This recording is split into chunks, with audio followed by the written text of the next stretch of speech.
Narration में अगर आपका आरएस यानी रिपोर्टेड स्पीच का जो क्वेश्चन है अगर वह इंट्रोगेटिव भी हो और नेगेटिव भी हो तो उसके लिए आप क्या करेंगे, तो आप यहाँ पर गौर करेंगे कि आप इंट्रोगेटिव सेंटेंस को और नेगेटिव सेंटेंस को क्या काम करेंगे। बेटा आप नेगेटिव सेंटेंस में चेंज करेंगे, लेकिन फिर वही बात यहाँ पर यह है कि इंट्रोगेटिव सेंटेंस और नेगेटिव सेंटेंस में भी आप सेड और सेड टू के बदले आस्क्ड लिखेंगे, चाहे वांटेड टू नो लिखेंगे। इस क्वेश्चन पर गौर करते हैं। She said do I not need a pen. तो जब आप इस क्वेश्चन को डायरेक्ट स्पीच से इंडायरेक्ट स्पीच में जब चेंज करेंगे तो सबसे पहले इसमें भी आपको करना क्या है जी, आरवी लगाना है। और सेड के बदले बेटा क्या लिखोगे आप यहाँ पर आस्क्ड लिखेंगे। आरवी खत्म होने के बाद 2 नंबर में क्या डालना भाई, आपको यहाँ पर इफ डालना है।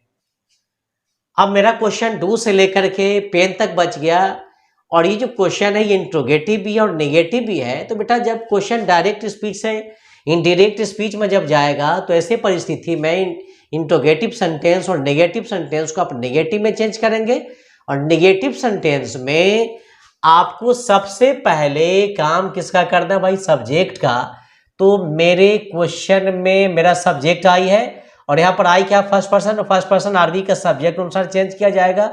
तो यहाँ पर हम क्या काम करेंगे भाई, हम आई को सी में चेंज करेंगे। यहाँ पर हम सी लिखेंगे, देख रहे हैं ना यहाँ ये सी। सब्जेक्ट खत्म होने के बाद क्या लगाना है भाई, यहाँ पर ये डीड लिखेंगे, डीड के बाद नॉट लिखेंगे। नॉट लिखने के बाद अब आप यहाँ पर करेंगे क्या काम, ये V1 ही लगाना है। यहाँ पर नीडेड लिखने की कोई जरूरत नहीं है, नीड ही लिखेंगे। नीड लिखने के बाद आप यहाँ पर उसके बाद क्या लिखेंगे, या पेन लिखेंगे। सेकेंड नंबर क्वेश्चन पर गौर करते हैं। My father said do I not want medicine. जब आप इस क्वेश्चन को चेंज करेंगे इनडायरेक्ट स्पीच में तो सबसे पहले भाई करना क्या है कि आरवी लगाना है।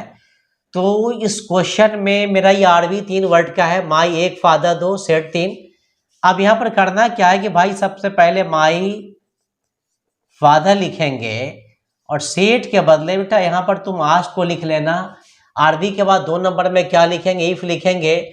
लेकिन थोड़ा सा आरएस मार करके आपको सावधानी बरतना यह है कि आपका ये जो क्वेश्चन है do I not want medicine, ये इंट्रोगेटिव भी है और नेगेटिव दोनों है। तो इंट्रोगेटिव और नेगेटिव किस में चेंज करेंगे, नेगेटिव सेंटेंस में जब चेंज करेंगे तो सबसे पहले आप सब्जेक्ट का यूज करेंगे। तो आपके क्वेश्चन में भाई आपका सब्जेक्ट आई है, लेकिन जब आप इसको आरबी के सब्जेक्ट अनुसार चेंज करेंगे तो थोड़ा सा आपके मन में एक थोड़ा सा शंका बन जाएगा कि भाई माई के अनुसार चले कि फादर के अनुसार। तो आपको माई से कोई लेना देना नहीं, यहाँ पर माई क्या कर सिर्फ रिलेशन बताने काम कर रहा है। अब यहाँ पर फादर, फादर के लिए क्या लिखेंगे, यानी पुरुष के लिए क्या लिखेंगे, ही लिखेंगे। सब्जेक्ट खत्म होने के बाद क्या काम करेंगे बेटा, यहाँ पर ये डीड है, डीड के बाद क्या लिखेंगे, नॉट लिखेंगे। उसके बाद वांट, वांट के बाद आप यहाँ पर मेडिसिन लिख लो, MEDICINE, मेडिसिन। क्वेश्चन नंबर 3 पर ध्यान देते हैं। Yo mother said do I not take coffee. जब आप इस क्वेश्चन को भी चेंज करेंगे तो सबसे पहले आरवी लगाएंगे। तो सबसे पहले आप यहाँ पर एक काम करो, यो का यो लिख लो, मदर के बेटा मदर लिखेंगे। शेड के स्थान पर हम क्या लिखेंगे, आस्क्ड लिखेंगे। आरवी खत्म हो जाने के बाद क्या काम करेंगे, अब 2 नंबर इफ डालेंगे। तो आप यहाँ पर इफ डाल लो। मगर फिर मैं आपसे एक बात ही कहना चाहूंगा, जब आप आरएस में आएंगे थोड़ा सा आप सावधानी बरतेंगे, क्योंकि गलती यहीं से होना मतलब शुरू हो जाता है। आप यहीं से उलझन में फंस जाते हैं और सही बताने के बावजूद भी आप मतलब सही सीख भी जाते तो आपके मन में एक डर सा बना रहता है। तो सही पढ़ना बेटा एक अलग चीज है, डर हटाना एक अलग चीज है। तो मैं आपको सही सिखाने के साथ साथ आपके डर को मैं दूर कर रहा हूं। तो ये जो सेंटेंस इंट्रोगेटिव है नेगेटिव है, जब ये एनएस में जाएगा तो सबसे पहले सब्जेक्ट। तो आपके क्वेश्चन में भाई यहाँ पर आपका सब्जेक्ट कौन है, आई है।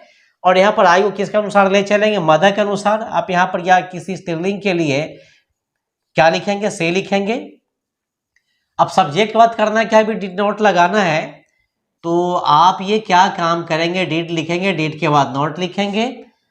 और यहाँ पर आप क्या लिखेंगे भाई, टेक लिखेंगे। टेक लिखने के बाद आप यहाँ पर ये कॉफी लिख लीजिए। इस तरह से आपका ये क्वेश्चन भी कंप्लीट हो गया। थोड़ा सा एक दो क्वेश्चन मतलब हम ऑब्जेक्ट से डाल देते हैं, थोड़ा सा ऑब्जेक्ट से भी क्वेश्चन देख लीजिए। जब आप इस क्वेश्चन को चेंज करेंगे तो इसमें भी सबसे पहले आरबी लगाना है, लेकिन थोड़ा सा इसमें ये 4 वर्ड का आपका आरबी है, यानी आपका आरबी से शुरू, मी में खत्म। तो आप यहाँ पर एक काम करेंगे कि ही का ही लिखेंगे और ये सेड टू के बदले आप यहाँ पर आस्क लिखो। मी का क्या लिखेंगे भाई, ये मी लिखेंगे, आरबी खत्म। 2 नंबर में क्या डालना है, यहाँ पर ये इफ डालना है। अब यहाँ पर जब इंट्रोगेटिव है नेगेटिव, जब नेगेटिव में जाएगा तो सबसे पहले सब्जेक्ट आपके क्वेश्चन में आपका सब्जेक्ट कौन है, यही हुआ। थोड़ा सा इसका सिस्टम अलग है, अब तो पहले से बनाते आ रहे हैं, आपको लगता है कि आपको पूरा फार्मूला अभी तक याद हो गया होगा। यानी यहाँ पर बेटा ये यूज क्या है, सेकेंड पर्सन। सेकेंड पर्सन किसके अनुसार चेंज करेंगे, आरबी का ऑब्जेक्ट अनुसार। आरबी का ऑब्जेक्ट कौन है, मी। अब आप यहाँ पर ये पता कीजिए कि मी का सब्जेक्ट क्या होता है। तो मी का सब्जेक्ट बेटा यहाँ पर हम क्या लिखेंगे, आई लिखेंगे। सब्जेक्ट खत्म होने के बाद यहाँ पर क्या काम करेंगे भाई, ये आप यहाँ पर ये डीड लिख लो। डीड के बाद यहाँ पर नॉट लिखेंगे और उसके बाद ये V1 डालना है। तो यहाँ पर ये जो वर्ड कील है ये तो खुद अपने आप में V1 है, की लिखेंगे। आ लिखने के बाद यहाँ पर क्या लिखेंगे, बर्ड, BIRD। तो इस तरह से ये भी क्वेश्चन आपका कंप्लीट हो गया। ये जो क्वेश्चन है आपका, I said to that girl, यानी थोड़ा सा इसका आरबी बड़ा है, 1 2 3 4, ये 5 वर्ड का आपका ये आरबी है। यानी आई से शुरू, गर्ल में जाकर के खत्म, और ये आपका RS डू से शुरू, ब्रेड में जाकर के खत्म है। जब आप इस क्वेश्चन को डायरेक्ट से इनडायरेक्ट में जब ले चलेंगे तो सबसे पहले जब आरबी डालेंगे, है ना, यहाँ जी आरबी डाल रहा है, हाँ, तो यहाँ पर आप आई के बेटा आई लिखेंगे और ये सेड टू के बदले आप यहाँ पर आज, फिर मैं आपको याद दिला देना चाहता हूँ, चाहे तो आप यहाँ पर भी वांटेड टू नो लिख सकते हैं, इंक्वायरीड ऑफ भी डाल सकते हो आप यहाँ पर। और यहाँ पर दैट का दैट लिखेंगे बेटा, गर्ल का यहाँ पर क्या लिखेंगे, गर्ल लिखेंगे। और आरबी खत्म होने के बाद 2 नंबर में क्या डालना भाई, आप यहाँ पर इफ डाल लो। अब आपका क्वेश्चन डू से लेकर के ब्रेड तक बच गया। तो इंट्रोगेटिव है नेगेटिव है, जब ये नेगेटिव में जाएगा तो सबसे पहले सब्जेक्ट, तो करना बस वही है कि आपका यहाँ पर ये यूज जो सब्जेक्ट है आप इसको किसके अनुसार चेंज करेंगे, दैट के अनुसार चेंज नहीं करना है, गर्ल के अनुसार चेंज करना है। तो यहाँ पर किसी एक लड़की की बात हो रही है तो हम इनके लिए शी लिखेंगे। अगर यहाँ पर 2 गर्ल्स होता, यानी लड़की की संख्या अगर 1 से ज्यादा अगर होता, तो फिर हम ऐसी परिस्थिति में सी न लिख करके यहाँ पर हम दे को लिखते। सब्जेक्ट तो आपका खत्म हो गया ना, यहाँ पर सी लिख दिए। सब्जेक्ट बाद क्या डालना, डिड नॉट डालना है। आप यहाँ पर डिड लिखो, डिड के बाद बेटा ये नॉट लिखो, फिर उसके बाद हम क्या लिखेंगे, ईट। और ईट लिखने के बाद आप इसी जगह ये क्या काम करो भाई, ये ब्रेड लिख लो। एक क्वेश्चन थोड़ा सा हम आपको थर्ड पर्सन से डाल देते हैं ताकि आपका प्रॉब्लम खत्म हो जाए। ये आपका लास्ट क्वेश्चन है। क्वेश्चन यहाँ पर, I said does Savita not help him. तो इसमें भी एक काम करना है कि आई क्या लिखेंगे, सेड टू के बदले क्या लिखेंगे भाई, आस्क लिखेंगे। आरबी खत्म होने के बाद 2 नंबर में क्या डालेंगे, आप यहाँ पर इफ लिखेंगे। और जब ये इंट्रोगेटिव है नेगेटिव सेंटेंस जब नेगेटिव में जाएगा तो सबसे पहले क्या काम करेंगे बेटा, यहाँ पर हम सब्जेक्ट लिखेंगे। यहाँ पर सविता, ये मतलब ये मेरा सब्जेक्ट है, तो हम एक काम करेंगे कि सविता के लिए बेटा यहाँ पर हमको सविता ही लिखना है। सविता लिखने के बाद करना क्या, ये डिड नॉट लिखना है।